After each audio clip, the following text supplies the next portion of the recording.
Horror games for the last couple of years are sinking in quality, with a lot of beginner game designers turning to the genre as their first project. And I can understand why. Horror games are quite easy to make since usually they don't require as much effort. Gives me conniptions.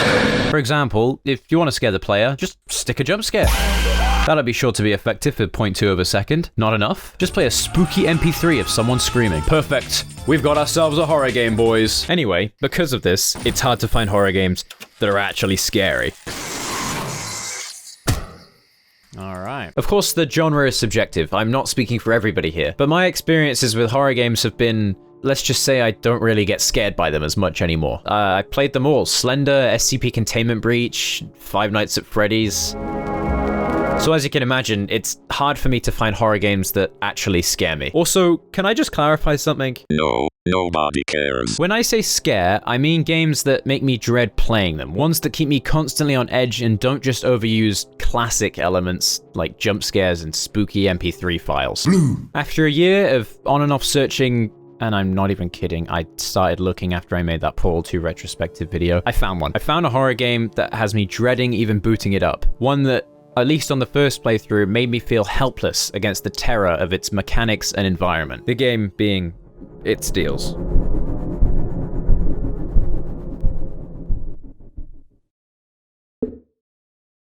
Your attention locks to the predominantly black screen, your only option being the white and red start button in the middle.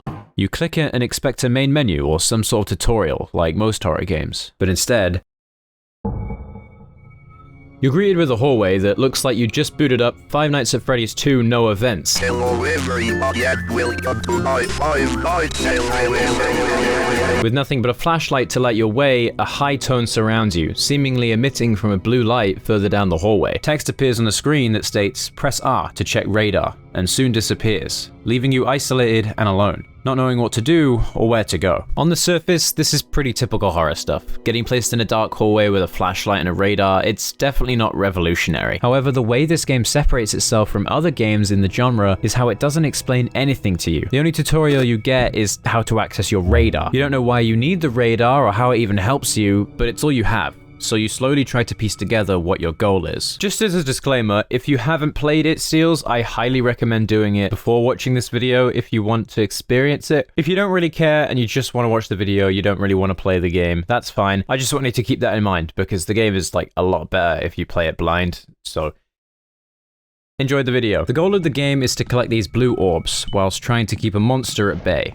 Jesus fucking Christ, what was that? The game has 5 modes, all of which are a different spin on the way you keep the monster away and the location in which you do so. All of them, however, create a new experience. The way you unlock these modes is by playing through the game, or you could go into the settings and unlock all of them. But you aren't a coward, are you? Classic mode is the first mode you play in the game. You go through this tiled maze, searching for 14 blue glowing orbs, with nothing but a flashlight to light your way and a radar to locate orbs with. The threat in this mode is very unpredictable. However, most of the time it's there, all you have to do is scare it away with your flashlight.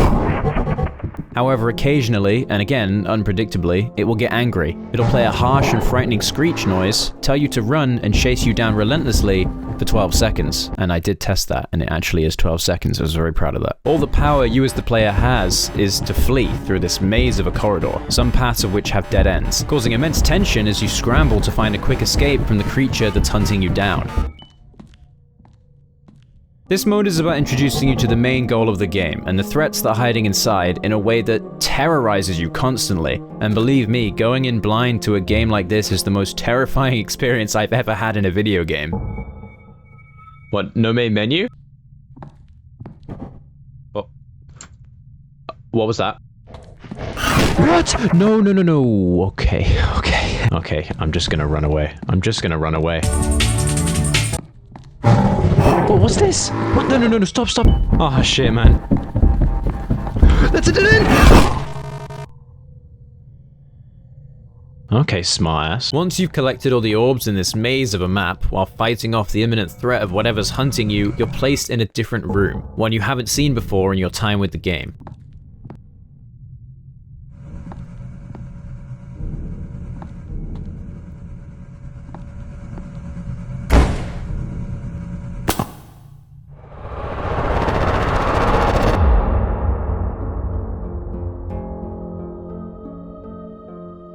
Shutter mode has many similarities to classic mode, however the mechanics of classic mode are completely thrown out of the window when your only line of defense, your flashlight, is taken away from you and replaced with a camera. The idea is the same. You go through the same maze, collecting the same orbs, holding your own against the same monster, yet the way in which you do all this now drastically changes, with you hardly being able to see where you're going. The only tool you have to defend yourself against this horrible creature roaming the maze is the flash of your Canon EOS M200. Already? What? That was the first 2 seconds! Not only this, but the monster now behaves differently. When it gets angry, instead of simply chasing you for 12 seconds, if it has a clear line of sight to you, it will throw itself towards you at light speed, giving you no time to react and save yourself. What? What? Jesus, he's ruthless. I gotta watch a YouTube tutorial, because I'm so confused. Whoa! What an intro! The best way to avoid this is to stun it temporarily with your camera flash before it can sprint at you. Then run as far as you can to create distance and several walls and corners between you and the monster. Then repeat this until it calms down. Oh my god, dude, it's getting closer, closer. Oh my god. It will still know where you are, but it won't be as fast to get there, making stunning it a little more possible. Just be careful you don't overflash it like I did, because if you run out of batteries, as indicated by this little interface here, it will, and I quote, go berserk. With nothing to defend yourself with, the creature storms towards you, guaranteed to kill you immediately. What the fuck was that? I forgot to record it.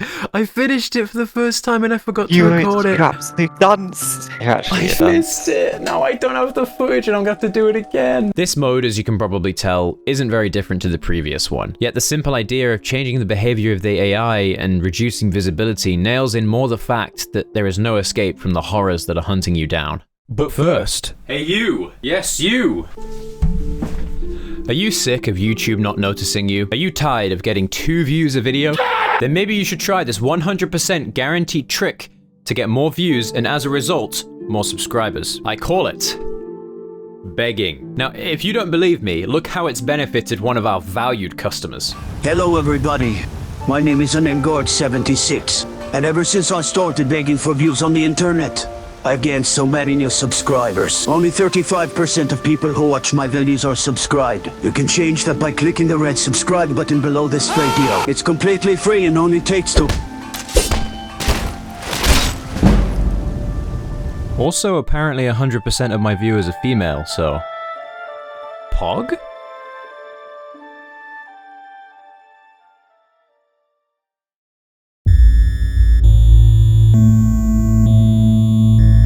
So this mode is an odd one. It's very different to the first 2 in the way the AI behaves. The mode begins in the same way as the first 2. You spawn in surrounded by the same old black and white tiled walls and floors, but if you're keen-eyed, you may notice that this isn't the same place you've been for the past 2 modes. The rooms seem unfamiliar to the previous ones, with different layouts and random boxes with spaces behind them. The mode starts out with you having to find the monster. Of course though, in the game's traditional fashion, you're not explicitly told this, which means that even though the monster isn't technically speaking active right now, you don't know that. And considering it's now established that the monster's behavior can change, you're on the edge of your seat constantly. It's so scary, look how much I've been on the edge of my seat that it's just destroyed my chair. The poor thing. Then you see it. You see a strange entity sitting on the floor, blending in with the white and black tiles. You approach it with caution, then, all of a sudden, it jumps up and reveals itself. It counts down from 5, giving you time to hide from it, and then the game begins. To survive in this mode, you have to listen for its footsteps. This is so you know where it is, and if you can move. Because, trust me, if you don't move, it will find you.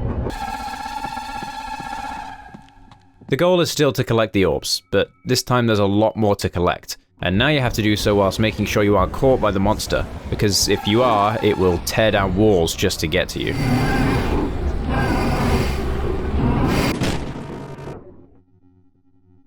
The scare factor in this mode comes from the idea that you're being hunted, and that you can hear what's hunting you. And even when you aren't being hunted, you still feel unsafe because you don't know anything about the AI and how it behaves because of how unpredictable each mode is. Furthermore, if you do know how the AI works, you still dread walking around the maze because the monster can hide anywhere, meaning it could literally be round every corner.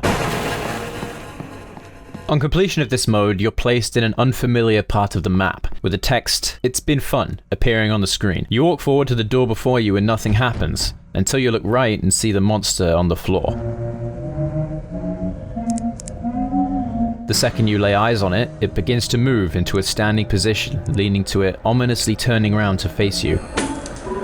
Then, like nothing even happened, you're back in the menu, with the next mode unlocked.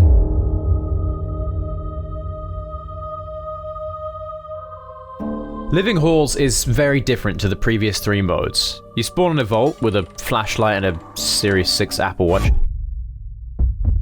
Some drawings and writing are scribbled on the wall, giving you small bits of advice. This kind of storytelling is very similar to that of Portal, in those little rooms you could find that would tell you not to trust the main AI. It's a great way to introduce the player into the mechanics or story without giving too much away. Oh, is this a map? To go out that way, left.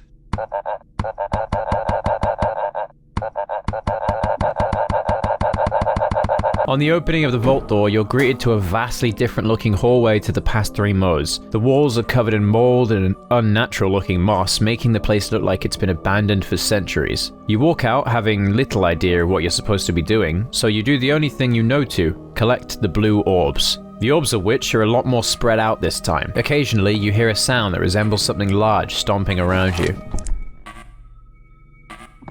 You hold space to see what the strange device on your wrist does. This device serves as a sort of motion detector. It tells you where and how close the monsters are. And yes, I did say monsters. Plural. Because in this mode, you're fending off many, and I quote, monstrosities in the maze. The idea of these creatures is that they can only move when you aren't looking at them, which sure is definitely inspired by other horror games, but still does a great job of frightening you. If you get too close to these things, they go into a rage and begin to chase you. From what I've seen, they don't chase you for the same 12 seconds as the previous monster does, however it's enough time for you to run a distance and get lost. Something I realized whilst playing this mode is that once you've figured out how everything works and what you have to do, it's quite an easy mode to play. You simply repeat the process of listening to your wrist device with the beeps it produces to get faster. If they're fast, the monster's nearby. If they're slow, the monster's probably quite far away. Or if there's no beeps, there's no monster around you. Perfect, you're safe. If it is beeping fast, survey your surroundings for any movement or an oddly placed wall. If there's nothing, look at your wrist, and if it glows a bright green in a certain direction, that's where the monster is. And it's probably quite close depending on how bright the green is. However, that's not different enough. So you also have a time limit on how long you can be out of any vault. If you're out for over 120 seconds, your flashlight and wrist device will both turn off, and you'll be left completely defenseless against the living walls coming after you.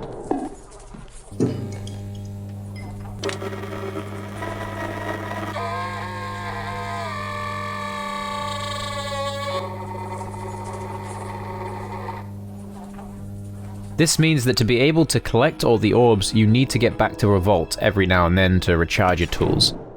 And that's still not it. You can only use any vault once. Once you've recharged that one, you have to find one of the other 2 to recharge again.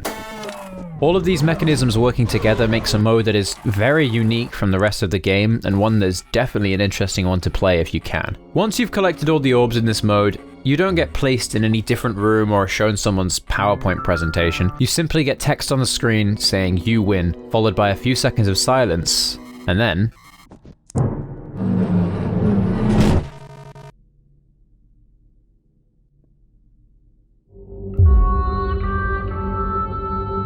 The final mode is a real test of your ability. It involves everything you've learned from the previous modes and dials it up even further. In this mode, there's 20 orbs to collect, and you have to do so whilst making as little noise as possible. This mode is, from what I can say, the hardest by far. Hide and seek would be a second, but this is definitely double the difficulty, at least. The premise of this mode is that there's a monster roaming the halls, as usual. This one is the one you see at the end of classic mode. The monster can't see you, it completely depends on sound cues, but that sounds easy, right? You just keep an ear and an eye out, stay away from it. Yeah, no. Because not only can the monster not see you, but you can't see it. And on top of that, there's tons of obstacles around the maze this time, like lamps, shelves, and other furniture. Thus, not making noise and bringing the monster to you is near impossible as you roam the maze, searching for the blue orbs you've put your life on the line for countless times. In other modes, you'd have some sort of tool to know if the monster is nearby, or at least something obvious and easy to hide from or avoid. However, in this mode, all you have is your ear, and if the phantom is nearby, it will knock over furniture and cause noise wherever it is. You could argue that you could also look out for it, but usually by the time you do see furniture moving around you, you can hear it right next to you anyway. So on my playthrough, I just relied on sound. Keep in mind that as you collect more orbs, the phantom becomes faster and more unpredictable, making it nearly impossible to fend off for the last couple of orbs. If you happen to be unfortunate enough that the monster is right next to you, as indicated by the sound cues and the furniture moving, then your only defense is to hold your breath, of which you can only do for a short time span. If you hold your breath for too long with the creature near you, it will find you immediately and show itself. This creates insane tension, especially when it's in the room with you, because if you let go of space, even accidentally while it's next to you, it will immediately find you and lock on. If the monster shows itself, your options are either run, which 9 out of 10 times it won't work and it will catch you, or place a device as soon as you can. You have 2 of these devices, and the idea is that if one is placed and charged, it acts as a temporary shield from the phantom, shocking it if it tries to get through.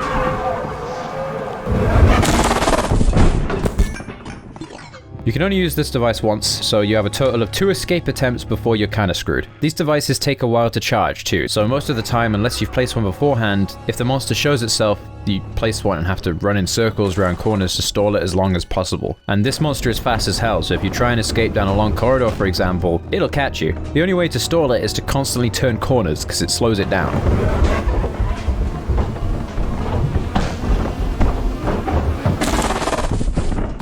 As you can tell, this mode on paper is very simple, but the way it all works together makes it the scariest and hardest mode to play. And, as tradition, the ending. On the collection of the last orb in this mode, you're simply placed in a room that has the exact same walls and floors that you've seen countless times before. Text tells you not to stop and not look back as you begin to walk through this corridor, not knowing what could be around the corner. Then, as you continue through the corridor, suddenly the whole room lights up red and you hear a sound that resembles a scream, but definitely not one of a human. Your first thought is to run. You sprint through this corridor with more and more furniture slowing you down.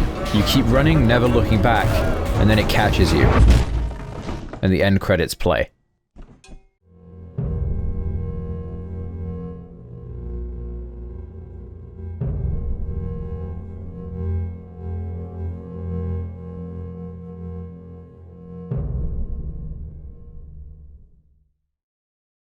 It Steals is a great horror game. It's obvious that this game was a passion project from the creator Zekas, and one that, especially for an indie game, is incredibly well developed and thought out. Every mechanic feels fully fleshed out and well implemented, and the game does an amazing job of terrorizing you, even if you know how it works. It's a shame that this game hasn't got the recognition it deserves, as I really think it's leagues better than anything in the AAA scene, and even a large portion of the indie scene. The game plays with your expectations. Once you think you figured out how it works, you play the next mode, and everything's changed. The developer Zekas has since released a new game called Dead Seater, which is an amazing horror game with a lot of heavy inspiration from classics like Resident Evil and Silent Hill. This is Resident Evil, man.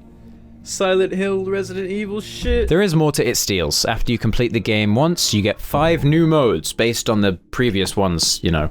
You get it. But this video is already long enough, and I don't want to spoil completely everything, so for the time being, thank you for watching this video. Thank you Zekas for making such an incredible game. You can subscribe and hit the bell if you want, just to stay updated to if I actually make a part 2 of this, because I might. It all depends on how this video does, so if you want to see that, share this video with your friends, leave a comment to improve your chances. Anyway, it's time for me to rest. I have been working on this video for God knows how long, and I really need to actually finish my college work, so thank you for watching, and adios. You can leave my office now.